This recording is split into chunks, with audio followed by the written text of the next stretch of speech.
We'll use the Wave extension to review every image for appropriate alternative text. I'll go to the Details tab and uncheck results that don't have to do with images. This declutters my page view.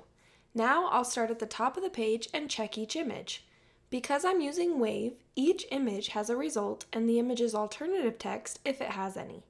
This makes it easy to quickly determine if the alternative text is appropriate. For more about what appropriate alternative text is, check out the resources below. One thing to know is Wave won't flag images added with CSS.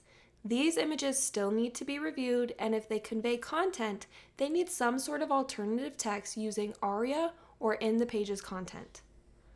I'm on the US Mint's home page. The first image is the logo at the top. It's a linked image with alternative text. The alternative text describes what the link does, so it's appropriate. The next images are in the banner.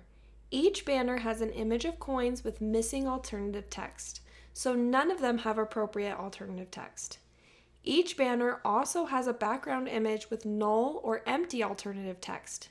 Since the background image is decorative, it doesn't need alternative text, so this is correct. The next image is another coin.